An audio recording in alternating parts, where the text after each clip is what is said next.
Cepi, Mbak Nori, Lia, kan masa tumbuhnya remaja, SMA, kuliah itu kan Bapak bener-bener lagi in power kan. Itu Banget kan ini. kalau mau belagu kan enak banget ya. Oh iya itu yang tadi saya bilang, saya kadang-kadang nyoba, saya pengen tahu gitu ya. Se-powerful apa sih nama Trisno Trisno gitu ya. Saya pernah nih ada trendy like restaurant whatever gitu di Jakarta gitu kan. Saya nelpon minta reservasi atas nama Natalia 7 orang gitu. Nggak ada, nggak bisa. Saya telepon berapa menit kemudian saya telepon lagi dengan suara agak lebih softan gitu kan. Dibawa-bawakan. Terus saya minta tolong ece-ecenya saya sekretarisnya.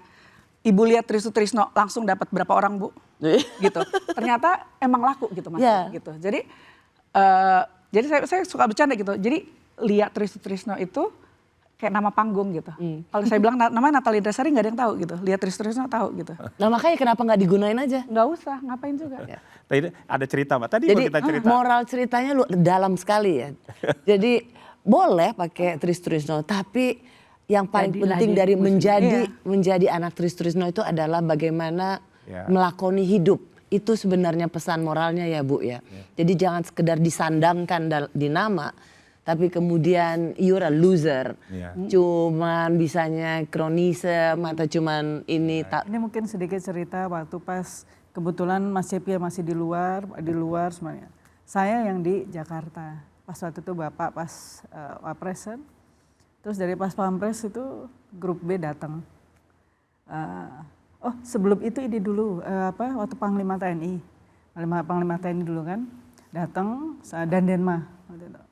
Bilang Pak mohon izin ini putra-putra dikawal. Mau bagaimana? Bapak bingung. Dikawal buat apa? Izin karena sebelumnya Pak Beni kan. Oh kalau Pak Beni karena putranya satu wajar. Maria, kalau Pak Beni Murdani anaknya Maria. Mati satu saya pasti punya 6 itu kata Bapak. Kocak. Serius Bapak bisa selucu itu? Waktu pas Bapak tuh bercanda. bercanda dia. Beneran? Banget. Nah waktu pas RI 2 karena kebetulan saya yang di Jakarta, terus datang ini dari grup B-nya menyampaikan, Mbak izin dikawal. Hah? Emang harus saya bilang gitu kan? Oh saya nggak usah Om, saya nggak ini kok biasa sendiri saya bilang. Ya ini sudah ininya Mbak. Oh ya kalau gitu ke Bapak dulu. Terus udah dibujuk sebenarnya. Akhirnya dia bilang kalau bilang Bapak nggak dikasih Mbak, karena kami sudah menghadap Bapak. Nah terus Bapak bilang apa? Nora punya itu Ria Miza itu punya pasukan batalion. Firman punya pasukan, Kunto punya pasukan, itu kan semua. Jadi intinya tuh nggak perlu. Ini yang ini kan dekat saya, maksudnya kebetulan rumah saya dekat kan. Nggak usah, nggak perlu. Sampai akhirnya dari pas Pampres itu aku pas mohon kuliah. Saya bilang oke, ini karena lagi nggak ada di Enggak, luar kan. Aku masih kuliah waktu pas iya, Pawapres. Akhirnya kita Aku janjian dikorbanin. hanya boleh 1. Maksudnya saya hanya mau 1. Nggak usah kalau disiapinnya banyak ini kan, ada yang nanti ada yang nganter.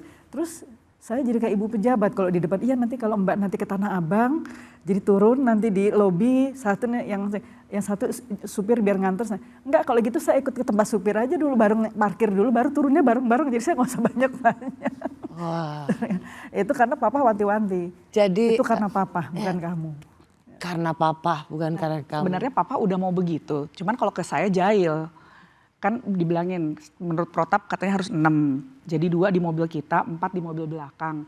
Nah pas Papa naik tuh pas saya masuk UI gitu. Aduh gitu mau jadi mahasiswa harus dikawal gitu kan. Aduh males banget gitu, Mbak Nori udah nikah gitu kan. Dia udah dibilangin dari awal. Kata Bapak nggak boleh, saya nggak dibilangin gitu sama Bapak. Saya nggak mau gitu, saya mau naik kereta ke Depok. Terus kata Bapak, kalau Bapak tuh ke saya gini, ya udah presentasi aja gitu ke depan ada ajudannya Papa, ke dan grup B, terus ke aspirnya Papa Om Joko ya. Ada Om Joko gitu, terus dan pas Pampres saya disuruh presentasi kenapa saya tidak mau dikawal 6 orang. Karena waktu itu ada sampai kecetus dari saya bilang gini, Om kalau kan kita suruh manggilnya Om gitu ya, Om kalau Bapak udah selesai dari Wapres, Bapak udah selesai nih karir, Bapak udah puncaknya. Saya baru mulai hidup saya gitu. Jadi saya mau orang tuh ngeliat sayanya dulu gitu. Give me a chance for people to get to know me, saya bilang gitu. Akhirnya, oh iya Mbak udah negosiasi, akhirnya ya udah katanya 2 orang gantian gitu. Akhirnya yang merangkap supir karena kita udah biasa juga waktu zaman papa pangap itu memang ada satu supir yang ngikut kita juga sekaligus ngawal. Tapi bilang tapi Mbak Lia karena ini cuma satu, Mbak Lia latihan nembak. Nah kalau itu saya mau, saya bilang gitu. Latihan nembak itu saya mau. Tapi 3 kali seminggu Mbak di Tanah Abang 2. Ya itu kalau itu saya mau guys. Jadi saya mainnya sampai ngawal aja. Tapi itu kembali nih Mbak, kalau menurut saya itu kan fasilitas Bapak lah ya. Iya, iya. Jadi jangankan itu Mbak ke saya. Ibu istrinya. Istri dari Bapak Bapak. Tri Sutrisno. Dulu kalau ada mobil dinas Bapak, tanya Ibu, berani pakai nggak? Nggak pernah dipakai. Ibu nggak pakai, Bu? Nggak pernah. Ibu pernah ke SWAT naik angkot, ketemu Pak Beni dari mana? Naik angkot Bu, nggak berani mobilnya Bapak sebagai Kasat itu. iya sebagai Mobil apa gitu misalnya itu mobil Pangdam itu nggak berani itu kan boleh-boleh aja. Seriusan, Ibu? Iya. Iya. Nggak boleh Saya sama nggak pernah pakai mobil dinas. Ibu nggak pernah pakai mobil dinas saat Pak Tri menjabat apapun? mobil sendiri. Kecuali ada akord. akhirnya ada mobil dinas buat Ibu. Sorry, Iya. sorry Bu. Kenapa Bu? Kan Nggak pakai aja kan suami Ibu. Ya itu suami, tapi kan mobil itu mobil dinas. Nggak boleh ikut urusan Saya tidak dinas. langsung sebagai anggota dinas itu. Saya berada di situ karena istrinya Pak Tri. Itu Mbak. Jadi Ibu sebagai istri Pangdam waktu itu, Pangap, kalau memang nggak disiapin mobil, nggak mau pakai mobil suami, bela-belain angkot gitu. Saya hari-hari pakai angkot.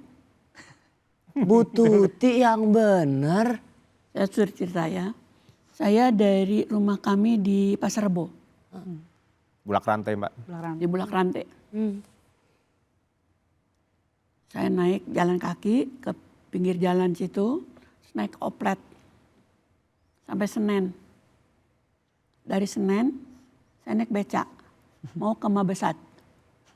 Persis di pintu belakang Mabesat. Pas saya mau turun ada jeep ya di situ. Kok mobil ngalangin jalan gitu kan? Jadi saya udah turun, rupanya di dalam itu Pak Beni Murdani. Saya ada rapat di situ.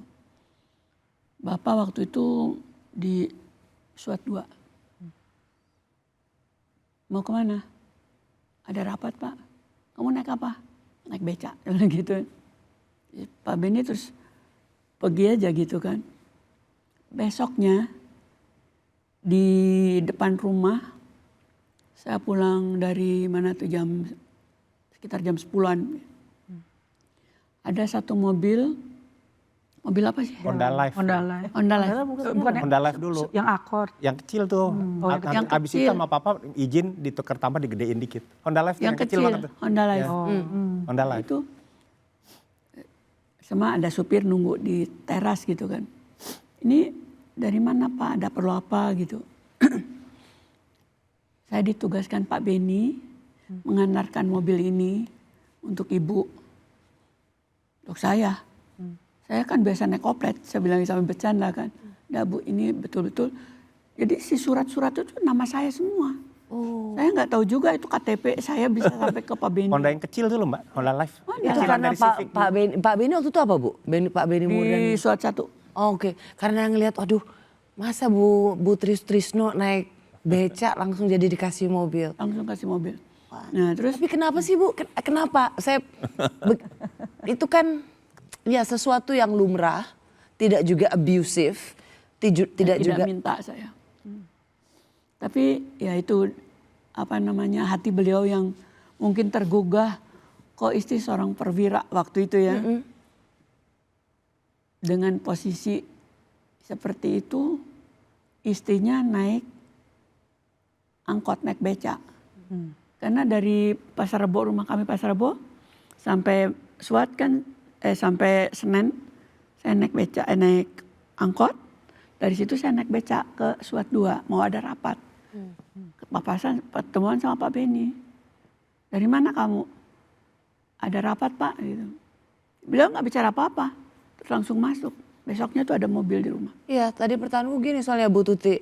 Ibu sebagai istrinya Pak Tri Sutrisno kan padahal sebenarnya kalau minta atau nebeng. atau nebeng atau pakai mobilnya Pak Trisno itu kan juga nggak terlalu abusif lah. Tapi kenapa Ibu memilih tidak melakukan itu? Atau nggak boleh sama papa gitu. Nggak dibolehin Pak Tri? Satu itu, jangan mempergunakan semua anak-anak. Jangan mempergunakan fasilitas negara untuk pribadi. Jadi kemanapun saya pergi, saya tetap naik angkot. Sampai Pak Beni tahu itu. Ya. Dan prinsip itu Pak Tri pegang sampai akhir hayatnya. Sampai akhir hayat Pak Tri. Tidak boleh menggunakan fasilitas negara untuk pribadi.